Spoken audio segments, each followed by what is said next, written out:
So many of us recognize that time is the most valuable asset that we have, but we are terrible with managing it. And I want to share with you guys 6 time traps from a book that I've been reading recently that I think that you will find a few ahas in. Welcome to Momentum Live. I'm Brooke Scutt. So right now I am reading a book called Time Smart by Ashley Whillans. And it is a really interesting book. It's different than what I thought it was going to be. So initially when I thought about reading a book called Time Smart, it was going to be something about, time management and how to organize your schedule, so on and so forth. But it's actually very interesting between whether you, which we all have a natural way to lean, whether you lean towards time or whether you lean towards money.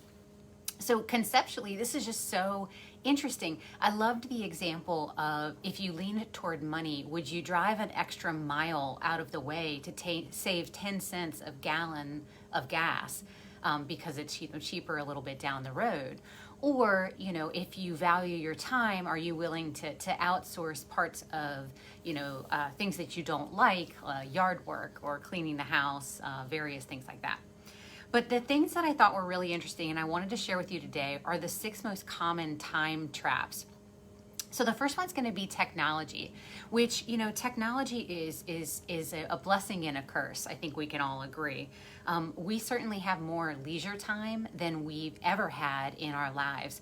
But what we tend to do is interrupt that leisure time with intermittent technology. So when you think about times, she actually refers to it as time confetti.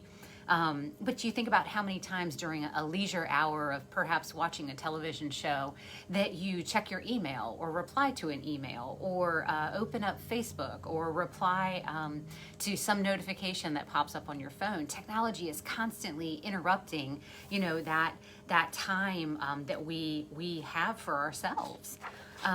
The second thing is the time trap of being money focused. We are a society that strives to make more, to do more, and there is an obsession with if I make more money, when I make more money, I will be happy. So that, paradox of constantly chasing money really doesn't bring us happiness. It doesn't give us the time because we end up trading our time, all of our time, to chase this elusive amount of wealth that we're trying to create. Number 3 is going to be undervalued time. How often do you commit your time to someone and then realize that when it came to the per dollar hour of your time, this was not a great use of your time?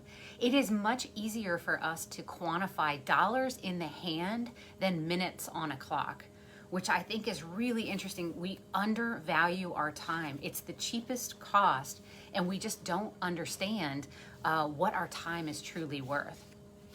So again, go back to the scenario about driving down the road a little bit further to get extra, or save 10 cents of gallon of gas.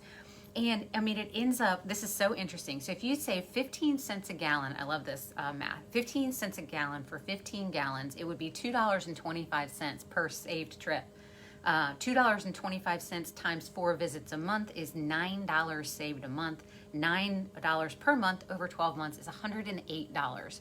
Is your time driving that extra, now 6 minutes extra per trip 4 times a month, 24 minutes lost per month, 24 minutes per month times 12 months is 4.8 hours lost per year to save 4.8 hours versus $108. When you start thinking about that way, you can really begin to quantify your time. Interesting scenario there. So number 4 here, busyness as status. Oh, yes. In the United States, workism is kind of the newest religion for people, if you will, just being known as being busy, work. Once it's you have a status symbol of working 15 to 17 hour days, but what is it that we're truly working for? We are a lot of times financial insecurity drives workism, but we are in a place where I don't know, the people are more successful than they've ever been, but that feeling of financial insecurity really does drive people to be busy, to feel like they are leveraging themselves. Number 5 here, idleness aversion. Ooh, does this resonate with you all? Idleness aversion. We are so afraid to be alone with our own thoughts that we would rather do anything other than sit quietly with ourselves. That might resonate with a few of you. And then the last one, the time trap, Ashley actually calls it the yes, damn effect. And really what it's referred to is the planning fallacy, where you think that you have the time to commit to something, and then when that comes around, you say, damn, because you have overcommitted yourself and overcommitted the amount of time, energy, and effort that you said at the yes, and then when the time has actually come, you don't really have it. So I thought these were really fascinating. Such a different perspective on trading time for money, money for time, different things like that. The key takeaway that I wanted to share with was outsourcing. One of the ways to get back your time is outsourcing the part of something you don't like. So for example, someone asked me if I was going to have someone clean my house, and I said no, it's fine. I don't mind cleaning my house.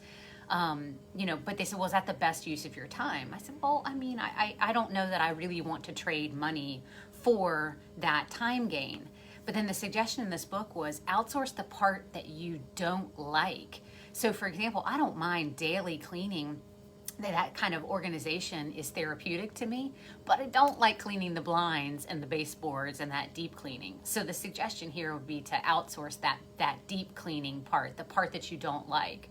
Or if you really enjoy yard work, like cutting your grass, running the lawnmower, but you don't enjoy the weeding the bed and mulching, outsource that part. I thought that actually started to make sense to me. I would be willing to trade money for that time back because it's something that I don't find value in. Great book, great concept. I really encourage you guys to read it. It's different than what I thought it was going to be, and I'm happy that it's in my life now. So you guys have a great Monday and a great week, and I'll see you guys next week.